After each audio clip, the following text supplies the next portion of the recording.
Family dinners at my sister Lydia's house were always a performance. Tonight's production featured her usual cast: overpriced wine, undercooked chicken, and enough passive-aggressive commentary to fuel a soap opera. I should have stayed home. "Julian, you're so quiet tonight," Lydia announced from her throne at the head of the mahogany table that cost more than my car. "Everything all right with work?" I forced a smile and cut another piece of rubber masquerading as poultry. "Just fine, Lydia. The consulting business keeps me busy." My wife Natalie sat across from me, picking at her salad like a bird. She'd been distracted for weeks now, always checking her phone, always finding excuses to work late at the counseling center. Tonight she wore that blue dress I'd bought her for our anniversary, the one she claimed made her feel special. "Trevor's been telling us about his new investment portfolio," my mother chimed in, beaming at my brother-in-law like he'd discovered fire. "Apparently he's made quite a fortune this quarter." Trevor Hines straightened his silk tie and flashed that practiced smile he'd perfected during 20 years of wealth management. "Just doing my job, Mrs. Brooks. Though I have to say, this market's been very good to those who know how to play it." I wanted to point out that managing other people's money while skimming fees hardly qualified as genius, but I held my tongue. Lydia had made it clear years ago that criticism of her perfect husband wasn't welcome at family gatherings. "Julian, you should really let Trevor look at your finances," Lydia suggested, refilling her wine glass for the third time. "I mean, with your situation, you could use some professional guidance." My situation. Code for being a middle-class tech consultant instead of a country club member. I glanced at Natalie, hoping for some backup, but she was staring at her plate like it held the secrets of the universe. "I think I can manage my own money, thanks." "Of course you can, dear," my mother said in that tone that meant the exact opposite. "But Trevor has such expertise. He's helped so many people in our circle." The conversation continued to swirl around Trevor's magnificence while I counted the minutes until I could escape.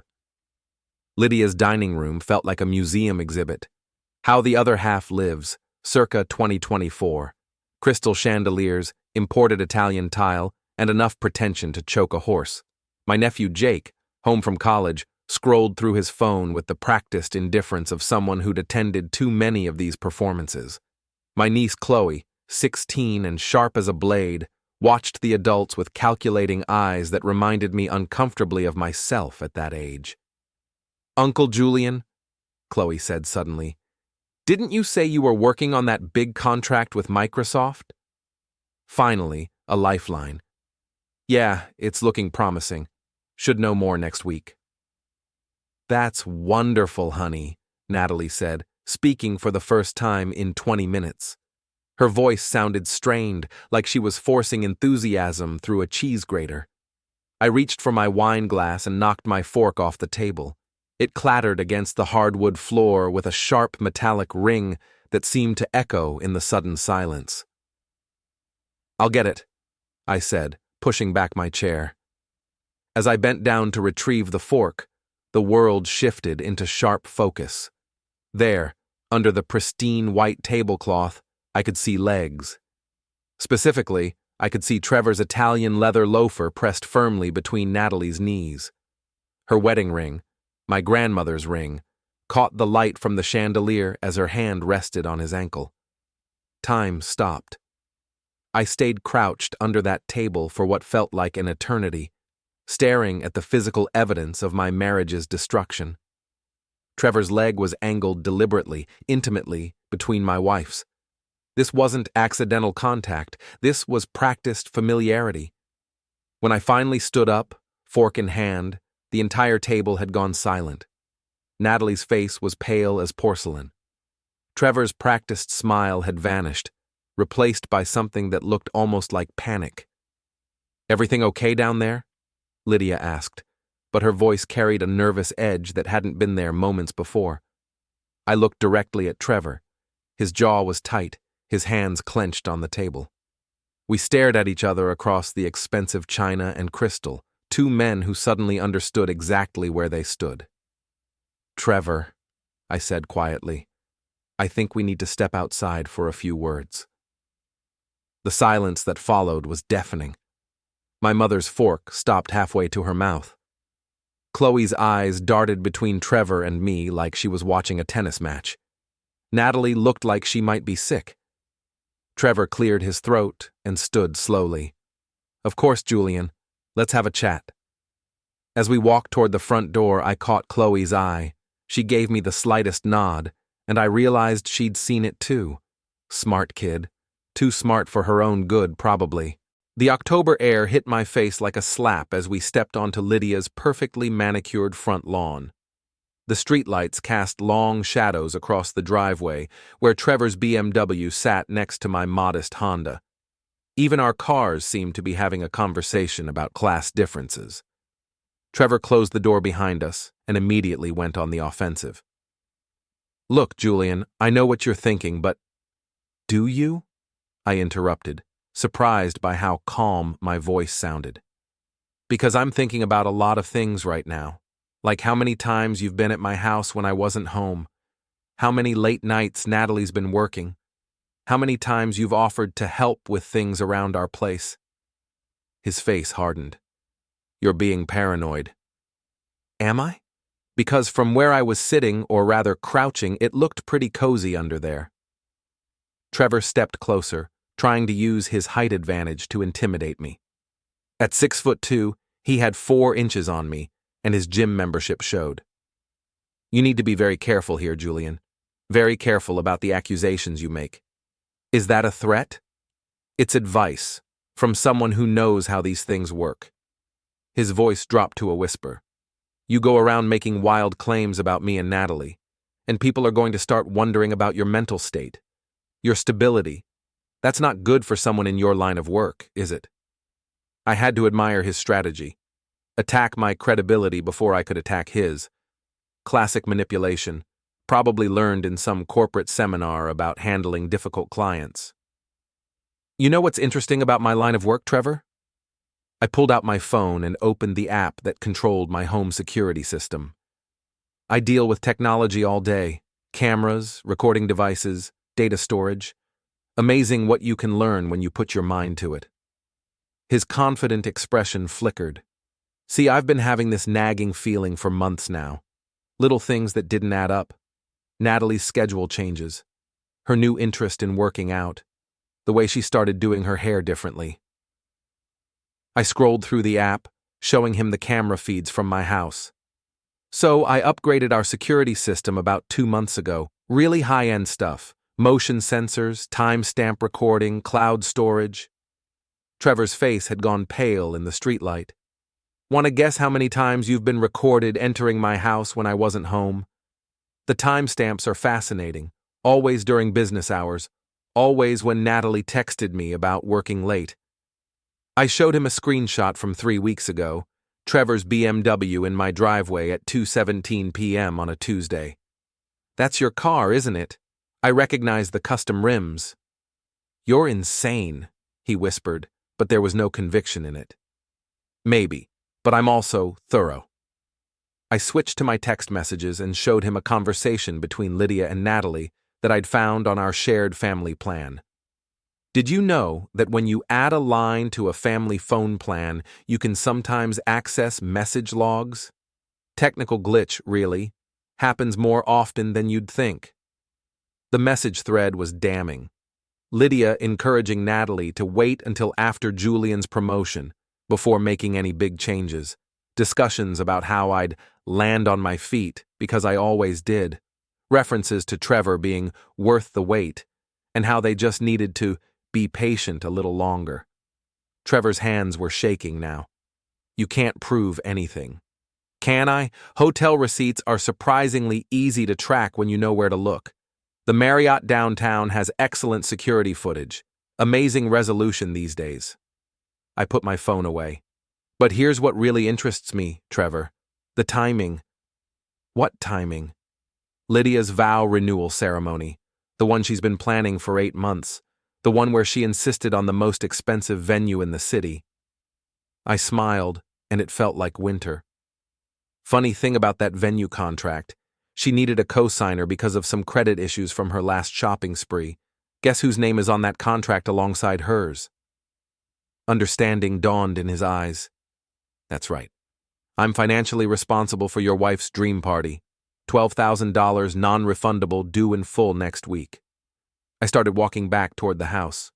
Or at least it was non-refundable until I read the fine print about contract violations in cases of fraud or misrepresentation. Julian, wait. No, Trevor, you wait. You wait and think very carefully about your next move. Because right now, I'm the only thing standing between you and a very public, very messy exposure of everything I've discovered. I paused at the front door. Oh, and Trevor? Next time you want to play footsie with my wife, maybe choose a table that doesn't have a clear view from underneath. When we returned to the dining room, the atmosphere had shifted completely. Conversations died mid-sentence. Natalie wouldn't meet my eyes. Lydia kept glancing between Trevor and me like she was trying to solve a puzzle. I sat down and calmly finished my dinner while everyone else picked at their food in uncomfortable silence. The chicken still tasted like rubber, but somehow I found my appetite had returned. Well, my mother finally said, this has been interesting. Hasn't it? I agreed, raising my wine glass. To family, and all the surprises that come with it. I didn't sleep that night. Instead, I sat in my home office, surrounded by printed emails, bank statements, and security footage screenshots, planning my next move with the methodical precision that had made me successful in tech consulting. Natalie had come home an hour after me, claiming she'd stayed to help Lydia clean up. She'd tried to act normal, asking about my conversation with Trevor, but her voice carried that same strained quality I'd noticed at dinner. I told her it was just business talk and went to my office. By sunrise, I had a complete dossier of evidence and a step-by-step plan for systematic destruction. First, the venue. I called Prestige Events at exactly 9 a.m. when I knew the manager would be in but not yet overwhelmed with daily chaos.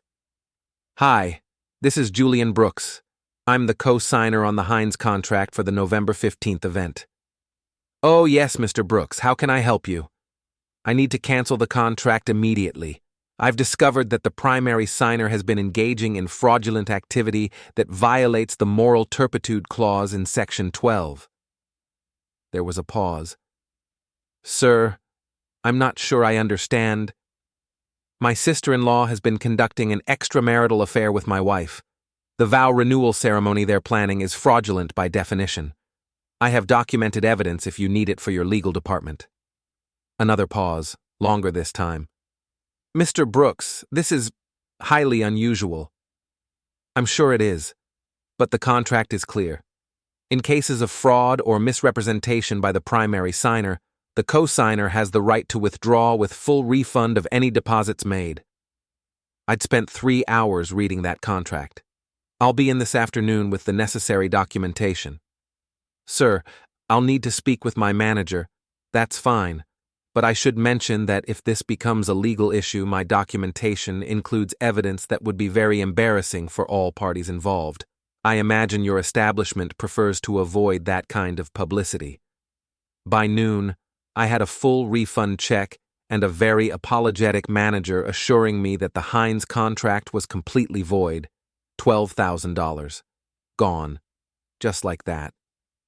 Next, I crafted the email that would destroy Lydia's social standing forever. I'd learned from years of technical writing that the key to effective communication was clarity, specificity, and irrefutable evidence.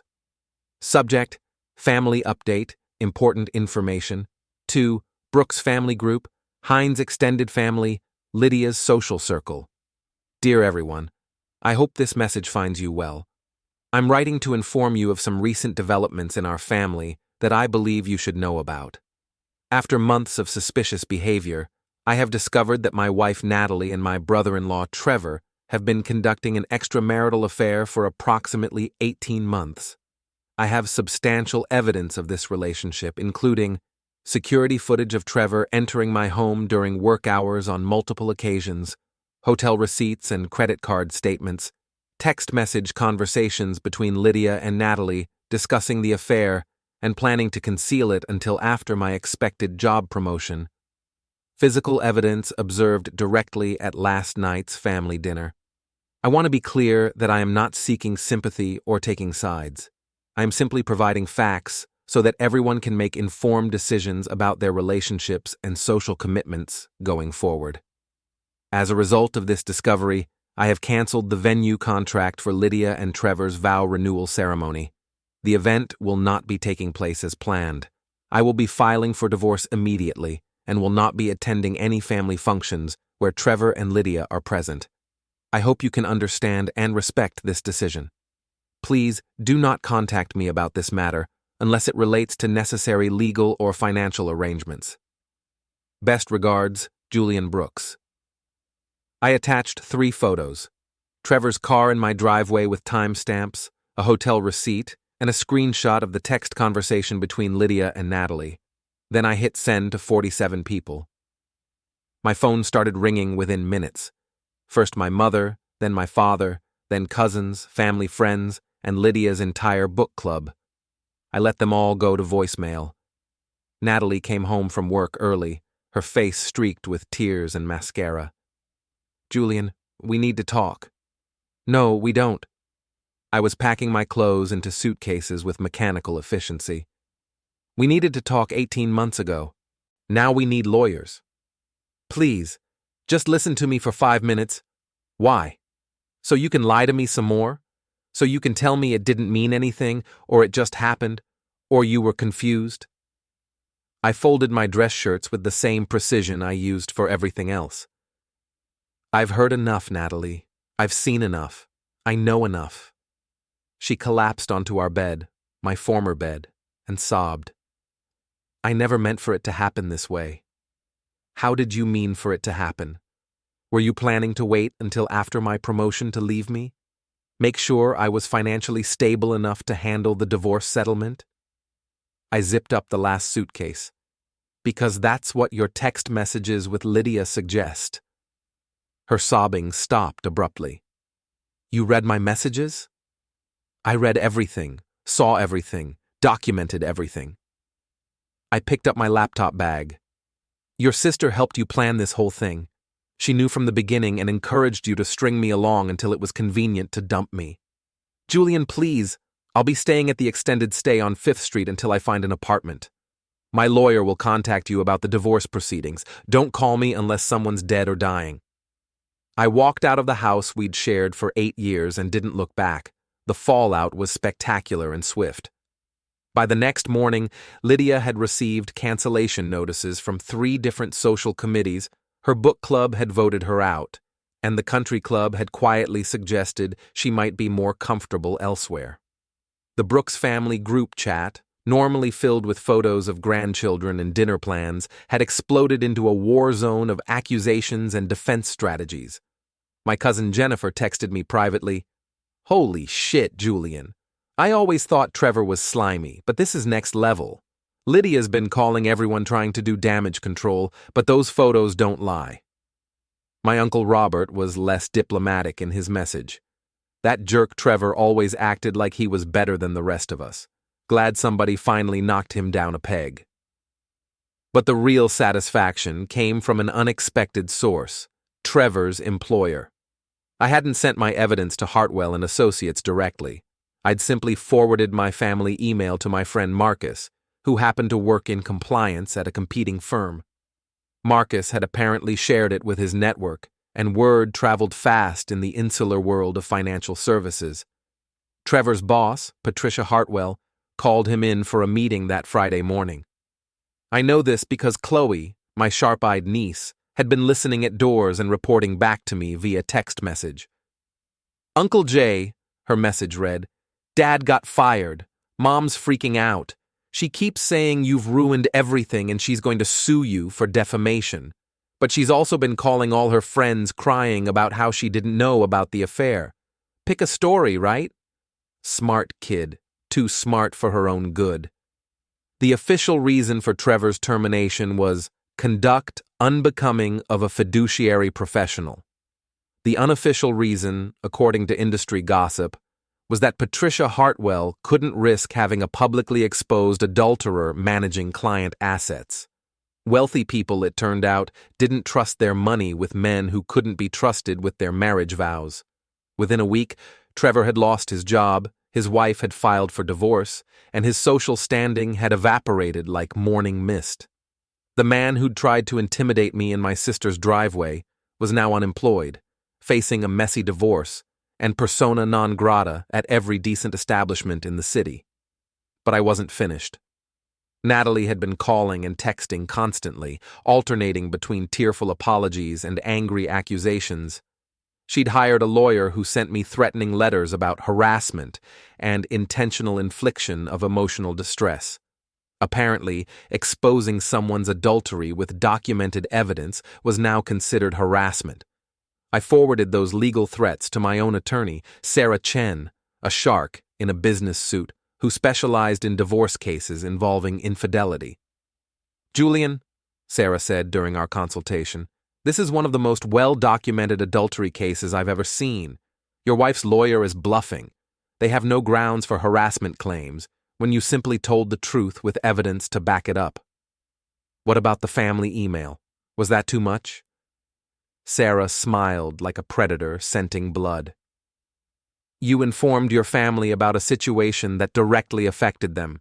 You provided factual evidence. You didn't embellish or lie. That's not harassment, that's transparency." "And the venue cancellation?" "You were legally entitled to withdraw from that contract as the co-signer, especially given the fraudulent nature of the event."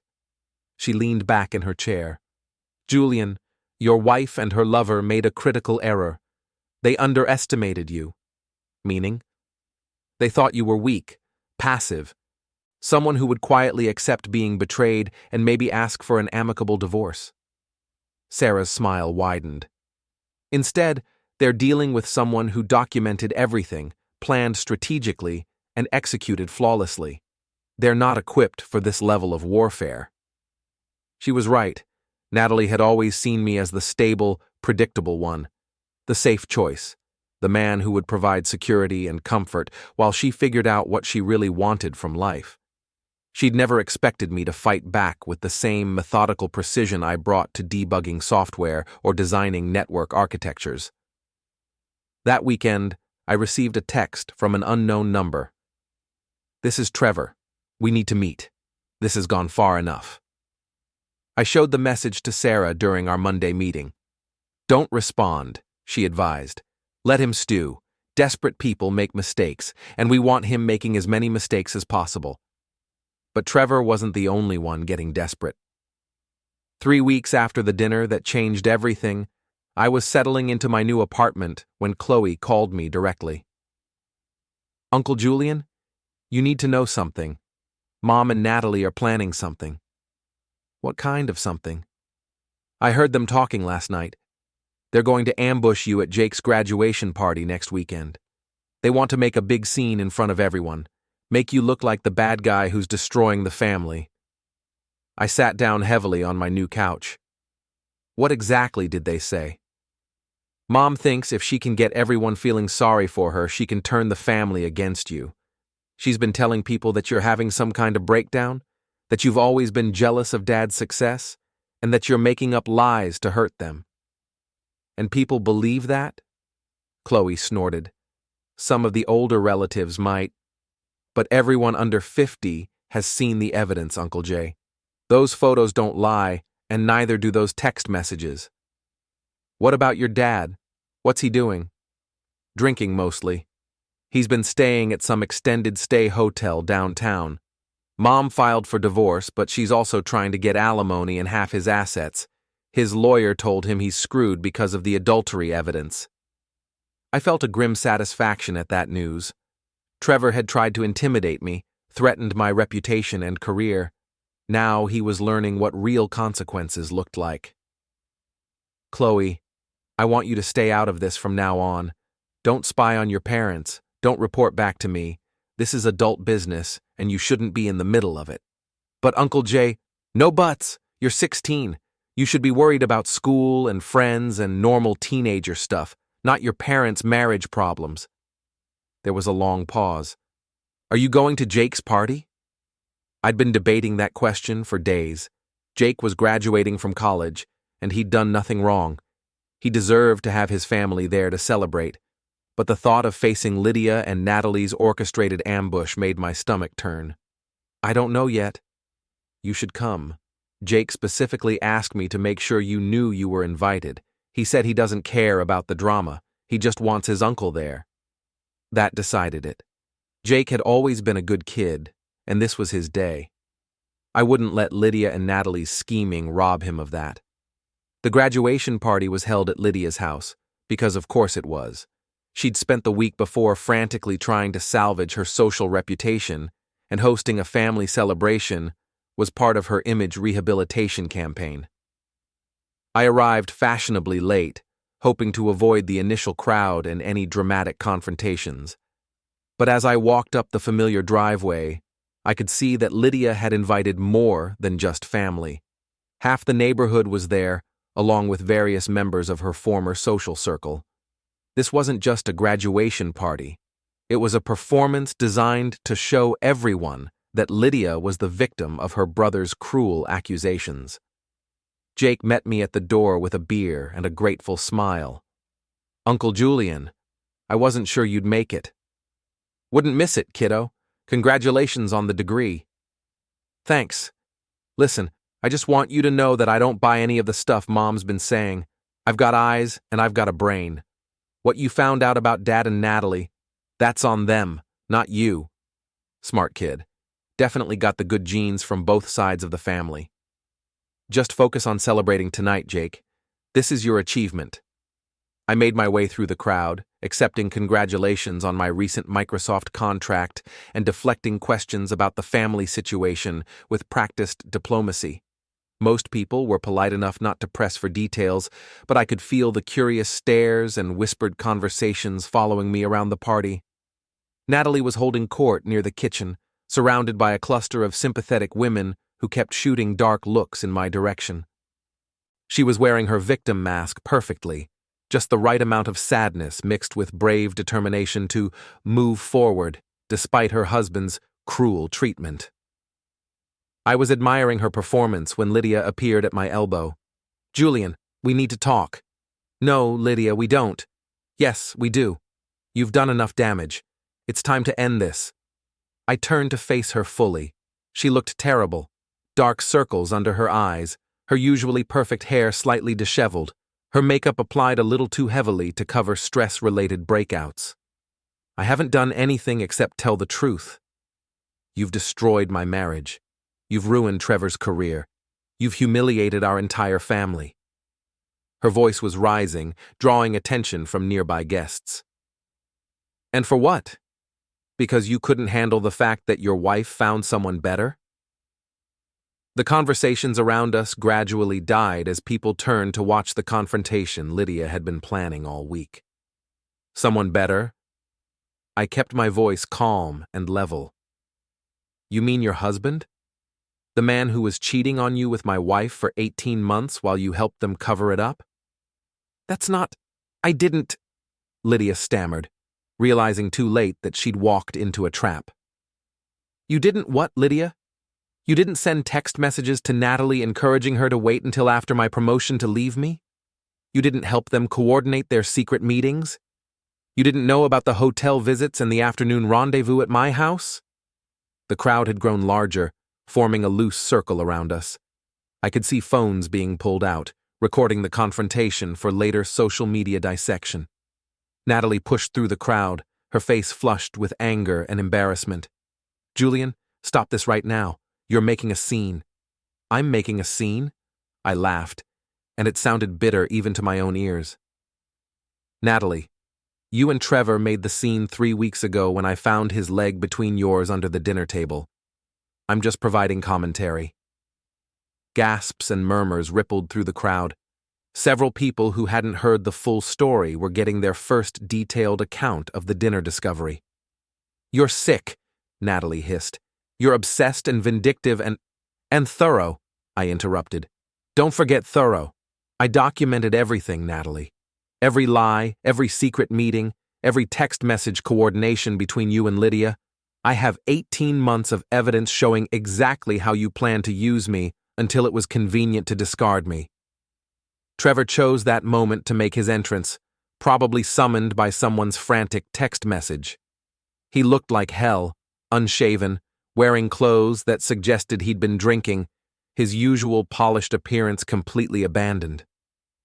"Brooks," he slurred, pointing an unsteady finger at me. "You destroyed everything."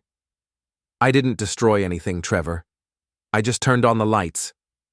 He lunged forward, but Jake and two of his college friends intercepted him before he could reach me. "Let me go. That bastard ruined my life." "You ruined your own life," I said calmly. "I just made sure everyone knew about it." The crowd was eating this up. Phones were recording from multiple angles, and I could already imagine the social media posts that would be circulating by morning. Lydia's image rehabilitation campaign had backfired spectacularly. "Uncle Julian." Chloe appeared beside me, holding something in her hand. "I think you should have this." She pressed a small USB drive into my palm and whispered, "Insurance recordings. From Mom's home office. Everything." I looked down at the drive, then at my 16-year-old niece, who was apparently much more devious than anyone had realized. "Chloe? What?" "Mom's been recording phone calls for months. She wanted to have leverage if things went bad, but she recorded herself too." Chloe's smile was sharp as a blade. "Including the calls where she and Natalie planned to take out a life insurance policy on you before they told you about the affair, just in case you didn't handle the news well." The blood drained from Natalie's face. Lydia looked like she might faint. Life insurance. They'd been planning to take out a policy on me, probably hoping I'd have some kind of breakdown or accident that would leave Natalie financially comfortable. The sheer calculated coldness of it took my breath away. "You recorded them?" I asked Chloe quietly. "Mom recorded them. I just copied the files." She shrugged. "I've been watching this whole thing fall apart for months. Somebody needed to document the truth." I looked around at the crowd of family members, neighbors, and friends who had witnessed this entire confrontation. At Natalie, whose victim mask had finally slipped to reveal something much uglier underneath.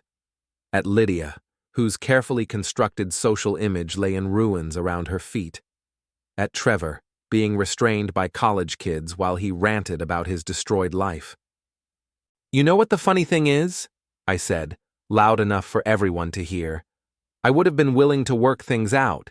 If you'd been honest with me, if you'd come to me and said you weren't happy, if you'd asked for a divorce like an adult instead of scheming behind my back for 18 months, I would have been hurt, but I would have handled it with dignity." I held up the USB drive. "But this? Planning to take out life insurance on me while you plotted my emotional destruction? This isn't just adultery. This is something much worse." Natalie was crying now, but they weren't the manipulative tears she'd been using for weeks. These were tears of genuine fear as she realized how completely she'd underestimated the man she'd married.